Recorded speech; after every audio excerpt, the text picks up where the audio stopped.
कौन सा सेक्टर आपने चुना है, क्या पसंद आ रहा है, किस सेक्टर से है, थोड़ा सा माहौल बनाते हैं, बताइए नीरज क्या पसंद है आपको?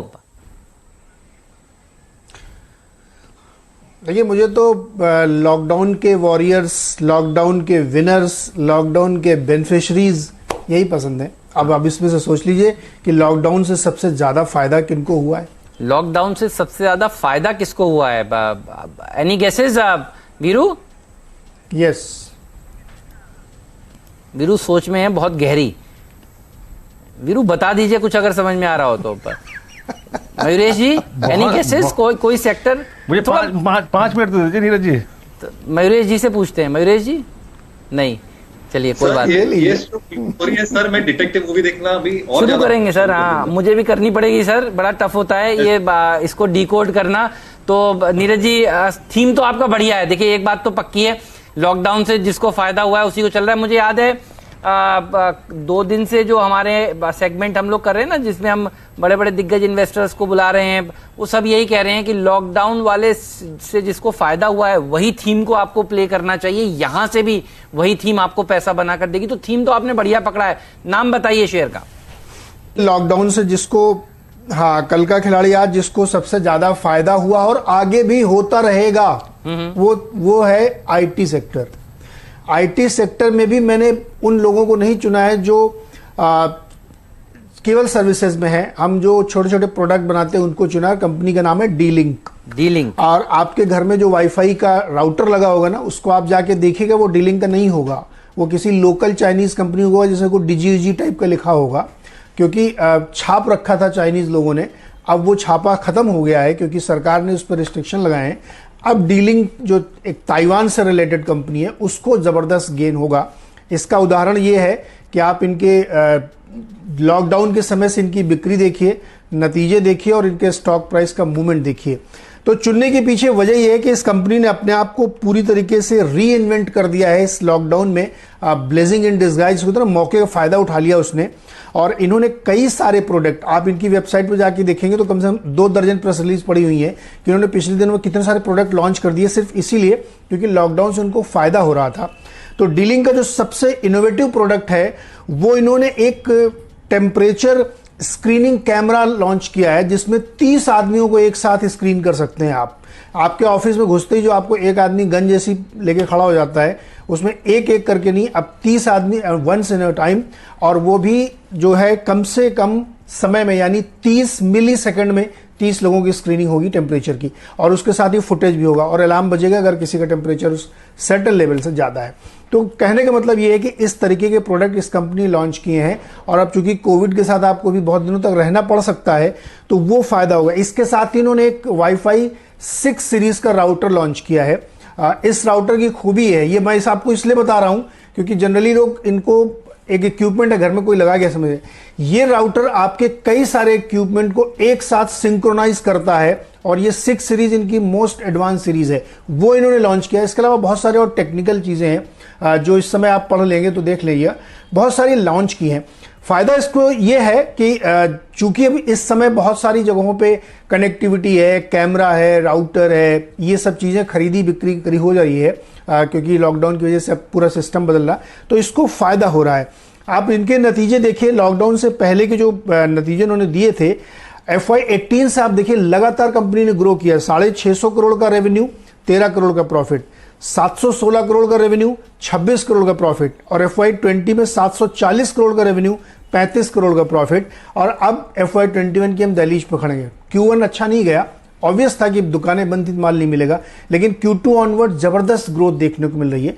तो मुझे ऐसा लगता है कि ऐसी कंपनियां आपको जो वॉरियर्स भी हैं, विनर्स भी हैं, बेनिफिशरीज भी हैं, उनको ढूंढना चाहिए। वो टेलीकॉम भी हो सकती है, HUL को मैं जमानों से कह रहा हूं खरीद के रखिए, वो उसमें हो सकती है, और जो आईटी के छोटे छोटे इक्विपमेंट बनाती है, क्योंकि सरकार ने अब ये कह दिया है कि चाइनीज माल नहीं चलेगा, अब यहाँ पे भारतीय माल चलेगा या ताइवान का माल चल जाएगा क्योंकि वो अलग कंट्री है। तो हमें लगता है उस पर फोकस करना चाहिए, इसीलिए हमने डीलिंग को चुना है। और बहुत सारे पेंडिंग ऑर्डर्स इनकी तमाम कंपनियों के साथ पड़े हुए हैं, मुझे लगता है इसमें जरूर खरीदारी करनी चाहिए। बहुत सही आपने बताया। तो कोरोना के काल में मैंने क्या किया था, नीरज एक और इंटरनेट कनेक्शन लगवाया, क्योंकि मेरा पहले वाला जो था वो थोड़ा सा अटक रहा था और वर्क फ्रॉम होम कर रहे थे। तो मेरे घर में एक नहीं अब 2 राउटर हैं, और ये मेरी बिल्डिंग में कई लोगों ने ऐसा काम किया है कि एक सर्विस प्रोवाइडर पर नहीं 2 सर्विस प्रोवाइडर की सेवाएं लें, और उसके चलते भी देखिए सेल्स जो है वो बढ़ती हुई नजर आई है। और ये खुद का देखिए चेक है। हेमंत एक चीज और आपको बता दूं इसमें कि इनका जो बहुत बड़ा जो स्फीयर है ना, आप केवल भारत में समझिएगा, 55 देशों में इनका माल बिकता है। सही कह रहे हैं आप। और 35% राउटर स्विचिंग मार्केट शेयर है इनका पूरे वर्ल्ड वाइड, और रेडिंगटन के थ्रू अपना माल ये रूट करते हैं पूरे ग्लोबली। तो बहुत ही वेल पोजीशन्ड कंपनी है ये। बहुत सही कह रहे हैं। और पूरे दुनिया में लॉकडाउन है, जाहिर सी बात है, अगर जब मुझ जैसे व्यक्ति ने देखिए सोचा कि कंजम्पशन थोड़ा ज्यादा अब डेटा चाहिए, एक सर्विस प्रोवाइडर नहीं दूसरे पे भी निर्भर है, क्योंकि हम लोग का काम ही ऐसा है, पता शो कर रहे हैं और फंस जाएं। और बाकी भी देखिए वर्क फ्रॉम होम, अभी भी स्कूल में बच्चे नहीं गए हैं और घर से ही पढ़ाई हो रही है। ये बताइए ये थीम आपको कैसी लगती है मयूरेश जी, और आपका क्या कॉल है डीलिंग पर? नहीं, बिल्कुल जैसे नीरज जी ने कहा, I think I was about to reiterate that. जब नीरज जी ने कहा, आई थिंक इनकी जो लीडरशिप पोजीशन है हेमंत जी, आई थिंक बरकरार है और ये ग्रो होती जाएगी at the expense of Chinese products. तो जो आई थिंक जो एक्रिमनी है चाइनीज प्रोडक्ट्स की तरफ, एक्सपोर्ट मार्केट्स भी ग्रो होंगे और जो लोकल रिलेटेड मार्केट्स है यहाँ पे भी जबरदस्त बिक्री होगी। 2 चीज जो मैं बैलेंस शीट इसके एनालाइज कर रहा था, डेट एकदम बिल्कुल मिनिमल है बुक्स के ऊपर, 1-1.5% की डिविडेंड यील्ड है, और जो इसका टॉप लाइन है I think that has been growing at a very very steady pace. जैसे आप बता रहे थे, आई थिंक जैसे नए राउटर्स लगेंगे, I think as the demand for data consumption will increase, मुझे लगता है stocks like dealing can perform exceptionally. Return on equity double digits पे आ चुका है, बट हिस्टोरिकल के अगर आप देखेंगे 14 से 15% यहां तक रहने की क्षमता रखता है ये stock, which means that the stock can deliver good returns going forward as well. तो बिल्कुल सहमत हूं नीरज जी से, आई थिंक बहुत बढ़िया पिक है। शानदार कॉल नीरज, मजा आ गया। आप इसे कहते हैं सही थीम। अच्छा, ये एक सवाल है जो मैं सबसे पूछ रहा हूं, क्यों नहीं लेना है? बताइए, क्या अब लेना है नीरज? क्योंकि अच्छा अब नहीं लेना है तो कब लेना है आप बताइए? क्योंकि बड़ा बड़ा अक्षरों में देखिए सब लिखकर कह रहे थे कि अभी मत लीजिए और नीचे आएगा बाजार, लीजिए। आज हम इस सीरीज की एक्सपायरी कर रहे हैं और इस सीरीज में देखिए हमने 4.5% के शानदार रिटर्न्स दिए हैं। तो नीरज, हम लोग सब लोग मिलकर जितने भी इस पैनल पर हैं सब कहते थे ले लीजिए ले लीजिए, और देखिए जिन्होंने नहीं लिया वो अब वो वाला गाना गा रहे हैं। कल हमने ट्वीट किया था कि एक बार फिर से मार्च आ जाए और हम पैसा लगाएं। नीरज, बढ़िया प्रदर्शन दिखाता हुआ आपका शेयर 17% ऊपर। अब देखिए, मैं तो हमेशा याद दिलाता हूं कि 1800 रुपए में ब्रिटानिया और 1800 रुपए में बजाज फाइनेंस अगर आपने नहीं लिया था उस समय, तो अब दोबारा पता नहीं कब मिलेगा, देखिए इंतजार करिए। सही कह रहे हैं आप। नवभारत वेंचर्स की बात मैं कर रहा हूं। ओके। नवभारत वेंचर्स बहुत ही जबरदस्त कंपनी है, और इसको जब आप पढ़ेंगे तो आपको लगेगा कि इतनी अंडर वैल्यूड स्टॉक कैसे मार्केट में अभी तक बची रह गई है, जो केवल 4 से नीचे 3.5 के पी पे अवेलेबल है। और कोई दिक्कत नहीं, कहीं बहुत दिन से ये दिख रहा है कि इसमें लोगों का इंटरेस्ट धीरे धीरे बना है। नो डाउट पिछले 2-3 महीनों में इसमें अच्छी मूवमेंट देखने को मिली, लेकिन अभी भी ये स्टॉक बहुत ही नीचे ट्रेड कर रहा है। 4 से नीचे का इसका पी है, इंडस्ट्री पी 13 का है, तो यानी 3 गुना सस्ते पे स्टॉक मिल रहा है। और आप इसके तमाम पैरामीटर्स पे देखिए। पहले आप देखिए सेल्स इनकी 2800 करोड़ की सेल्स है, और जो इन्होंने FY20 क्लोज किया है, और 400 करोड़ का बेहतरीन प्रॉफिट भी इनकी बैलेंस शीट में दिख रहा है। मार्केट कैप सिर्फ 1250 करोड़ का है, तो मार्केट कैप टू सेल्स का पैरामीटर देखेंगे आप, वो भी बहुत बेहतरीन है। ऑपरेटिंग प्रॉफिट मार्जिन 38% का है, और टैक्स आउटगो 40 से घट के 10% रह गया है। तो इतने बेहतरीन तरीके से इसकी बैलेंस शीट आपको दिखेगी। आप थोड़ा और पैरामीटर देखिए, आप 95 का इसका जो 52 वीक हाई है, स्टॉक अभी 70-71 पे ट्रेड कर रहा है, बुक वैल्यू 237 रुपए की है। इस तरीके का है ये स्टॉक। अब थोड़ा इसके बिजनेस आपको बताते हैं करती क्या है कंपनी।